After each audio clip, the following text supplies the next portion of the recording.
What you're about to see is a story in pictures of oppression and a people's resistance to it. What you're about to see is the story of slavery in America.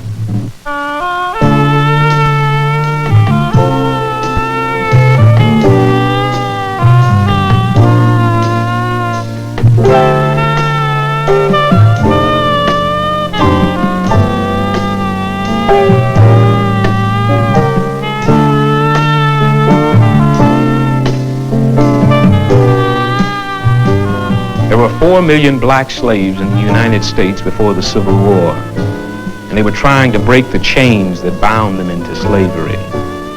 Oh, they resisted more than just the hard labor, the beatings, and the chains, because there are things more painful to people, more destructive than what happens to the body. But they're much harder to see. The fear, the confusion, the hopelessness, the quiet crying inside of people who are not allowed the basic rights of human dignity. You will hear some of the words written and spoken by those slaves, and you will hear the words of those who call themselves masters. We cannot escape from the sound and acts of history. White, red, yellow, or black, you can never hide the past, not if you really want to understand the present. Now, why slavery? Why master? Why in America? We didn't invent slavery. It's been part of civilization since one man first conquered another man. Captain Philip Drake, slave trader. Ancient Egyptians, Greeks, Romans, or the Africans themselves had both held and been slaves during the first few courses of history. Before the African slave trade, slaves were usually prisoners of war or criminals paying their debts to society. They had certain rights by law and custom, could buy or work their way to freedom. Even the first black immigrants who came to Jamestown in 1619 could work their way out of bondage, buy land, vote, testify in court, work and walk equally with whites. Then something happened. Call it labor shortage, call it economic desperation. It tipped the balance, and for the first time in history, a group of people were singled out and denied those precious rights of humanity only because of their color. By the middle of the 1600s, slaves were no longer people. The traders called them black gold, treated them like a commodity. We came chained 2 by 2, left leg to right leg, from 1,000 villages and towns. Hausas, Mandingos, Yorubas, Igbos, Afiks, Krus, Fantine, Ashantis, Dahomians, Benis, Senegalese. His name was Olanda Equiana, but he was called Gustavus Vassa. He wrote how he had been captured at the age of 11. We were like books on a library shelf, with not so much room as a man in a coffin. The shrieks of the women and the groans of the dying made the whole scene a horror almost inconceivable. I would not eat, so they beat me. I could talk to no one, because I could not understand any of the African languages around me. Could find no one from my own nation.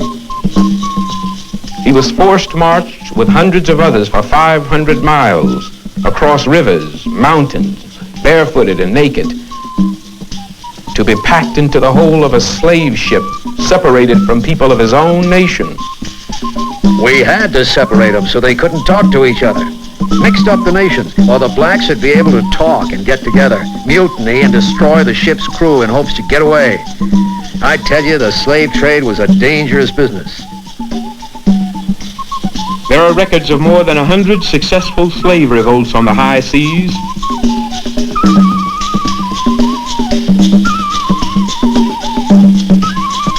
Men do not submit easily to chains, but their chains are not so easily broken either. Despite the resistance, the slave trade prospered because white men demanded hands to work the wide rolling lands of America so they could profit from sugar, cotton, rice. They bought these hands and worked them to the limits of human endurance. providing only a minimum of food, clothing, and shelter. What would you do if you were turned from human being into another man's property and treated like a beast of the fields? How would you feel?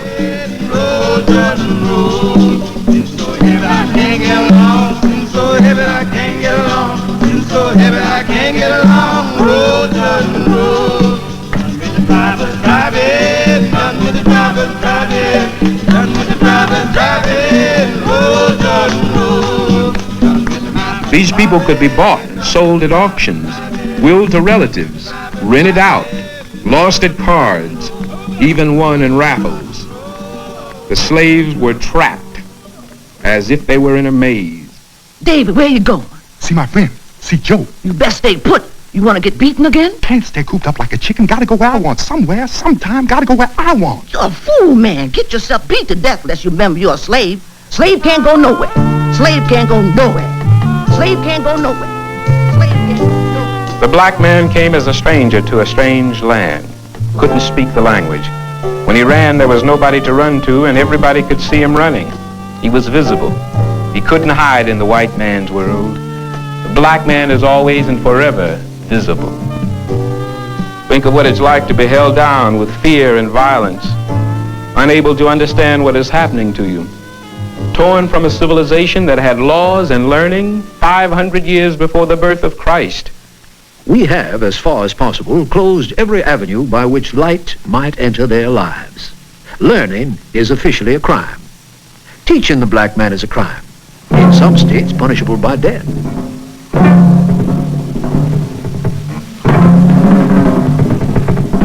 Even without reading or writing, even without the right to talk with each other in the fields, slaves found ways to express their pain and anger. What couldn't be said could be sung or shouted. A language of resistance the master could not understand, but is now a part of the cultural heritage of America.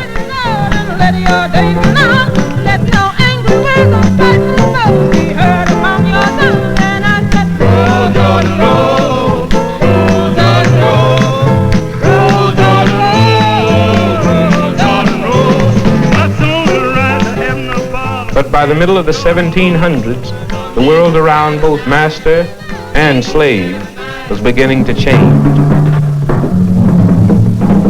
After the American and French revolutions, men began to speak out and fight for civil rights and freedom as they never had before. Here in America is liberty of conscience, which is right and reasonable. Here ought to be likewise liberty of body and soul. The Quakers were the first to catch the anguished cry of rebellion by the Negroes.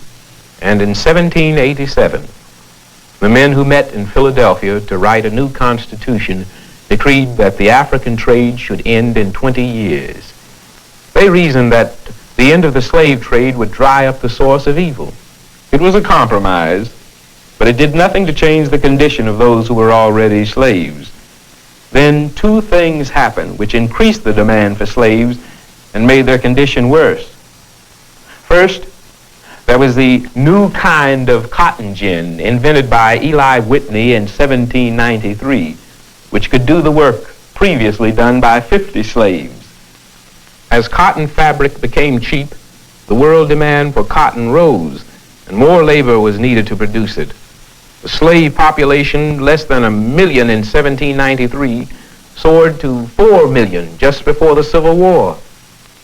Second, in 1803, Thomas Jefferson bought the vast Louisiana territory from Napoleon, doubling the land area of the United States. And cotton growers streamed across the Mississippi into the new land. Although the importing of slaves was illegal, it became a bigger business than ever.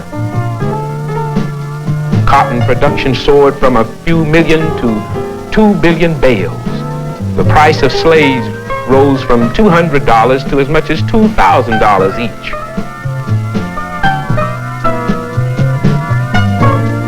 And men who already owned slaves found a new and brutal way to capitalize on their investment. They bought and sold slaves like cattle to start breeding farms to raise children for sale as soon as they were workable. To the white masters, they were no longer people. My brothers and sisters were bit off first, one by one, while my mother, paralyzed by grief, held me by the hand. Her turn came as she was bought by Slavery is ruinous to whites. Retards improvement. The evil admits of no remedy because the master has no capital but what is invested in human flesh. But even though some people saw the evil, things only got worse. The slave couldn't legally get married. He couldn't gather in groups to pray unless a white person was present. And in Mississippi, the law said a slave couldn't beat a drum or blow a horn. They wouldn't let black men communicate with each other. Well, you people cannot understand our colored folks.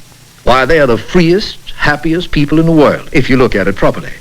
Look, they never have to worry about a solitary thing. Got a good place to live, food, clothes. They get sick, we see to it they're up on their feet in quick time. Life just couldn't be simpler or better. No, sir, you never really understood the darky like we do. Lord, remember me. Lord, remember me. You couldn't find a better living, loving, happier group of people anywhere in the whole cotton-picking world.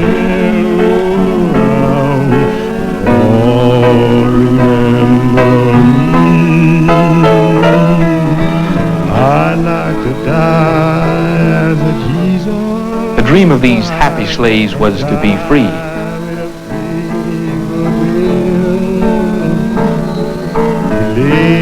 So many slaves tried to run away that there were patrols and bounty hunters everywhere, and most fugitives were caught and returned to their masters. But many of those who stayed found other ways to resist. They burned crops, buildings, they broke tools and damaged machinery, injured livestock, and often pretended to be ill to get out of work.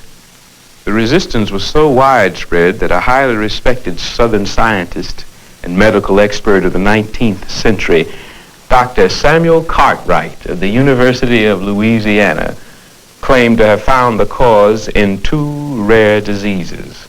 The Negro suffers from one rare disease I have discovered called, from the Greek, drapetomania. It is the disease that causes slaves to run away. The other disease is dysesthesia ethiopica, which the overseers call rascality. The individuals affected with dysesthesia ethiopica, they slight their work, slow down, cut up corn, cotton, cane, or tobacco when hoeing, as if for pure mischief. However, both these troublesome diseases can be almost entirely prevented. The medical treatment is called whipping the devil out of them. We know that masters tried to hold down resistance in many ways. Not all were violent. Some tried to use kindness. But what did kindness matter to a man who couldn't call his soul his own? That man fought back in every way possible. We have seen how he used his songs to express the pain and anger, how he managed to slow down and disrupt the work demanded of him, how he risked punishment and even death to run away. All of this was resistance. But it was the increase of knowledge among the slaves that the white master feared most of all. If one could extinguish their capacity to see the light, they would be on a level with the beasts of the field, and we should be safe. But they weren't safe, because learning to read and write became another form of black resistance. David, where you get that book? Stole it. They put you in chains to catch you. They beat you, Dave. Gotta learn to read and write, Josie. But they kill you, David, to catch you. They'd kill you. Horse. Careful, don't talk too loud. Is that a C? And John said... This passion to steal an education could not be stopped. The Bible, catalogs, school books, they used any book they could find from which to learn to read and to write. Sure, some were staying, and some were running. But even running means different things. You run from, but you also run to freedom, to education, to accomplishment.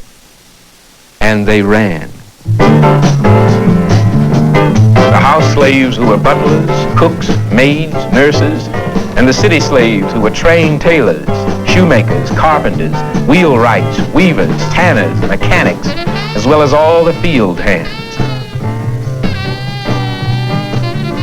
By the middle of the 1800s, these people had plenty of footsteps to follow.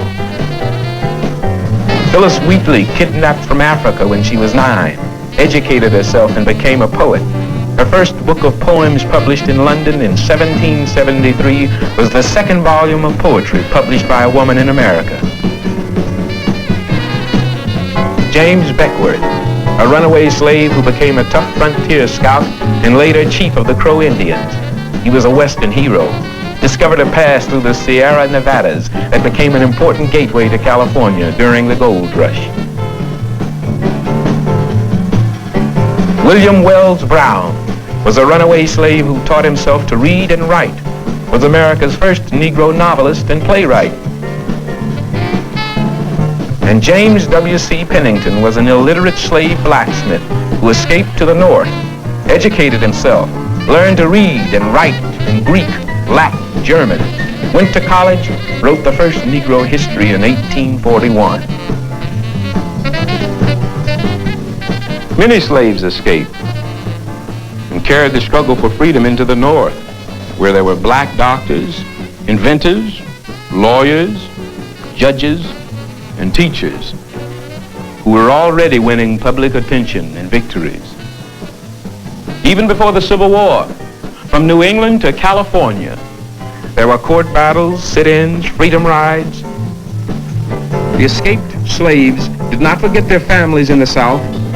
They got jobs and education, but they also joined organizations, gave financial support, and helped in the Underground Railroad. Because many believed what their great leader, Frederick Douglass, said. I have held all my life, and shall hold to the day of my death, that the fundamental and everlasting objection to slavery is not that it sinks a Negro to the condition of a brute, but that it sinks a man to that condition. While a slave boy in Baltimore, Douglass learned to read and write, despite the laws making it a crime. When I was about 13 years old and had successfully learned to read, every increase of knowledge added an almost intolerable burden to the thought, I am a slave for life. To my bondage I saw no end. It was a terrible reality. And I shall never be able to tell you how sadly that thought chafed my young spirit. I was too much a youth to think of running away immediately. Frederick Douglass did escape, educated himself, fought to free his brothers in chains, published the story of his life, daring his master to come and recapture him. The limits of tyrants are prescribed by the endurance of those whom they oppress. If we ever get free from the wrongs heaped upon us, we must pay for their removal. We must do this by labor, by suffering, by sacrifice, and if need be, by our lives and the lives of others. They did risk their lives. Men like Denmark Vesey planned large revolts in the South, involving hundreds. The legendary Nat Turner dreamed of white spirits and black spirits engaged in battle. He led a small band on a bloody rampage that took 60 white lives.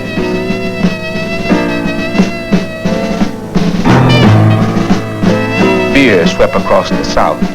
Men slept with guns to protect themselves, called their legislatures to enact new protective measures. But the number of revolts and conspiracies to revolt went above 250 before the end of the slave period. Because the call had come. The roaring, rushing drive to own oneself was bigger than the fear of being caught or killed. So it's 1850, and the black man struggled to break his chains by revolts, by running away, by stealing an education, and by all the other forms of resistance, both active and passive, has now begun to shake the nation. White men, North and South, are forced to take sides in a deepening crisis that will lead to a terrible civil war, to the Emancipation Proclamation, and the tragedy of unfulfilled promises of freedom and equality which were to follow. The story of slavery in America is a story of dreadful oppression and of heroic resistance to that oppression. Our story began the day the first slave ship left Africa, and it cannot end until the last chain of slavery and its scars have disappeared from our land.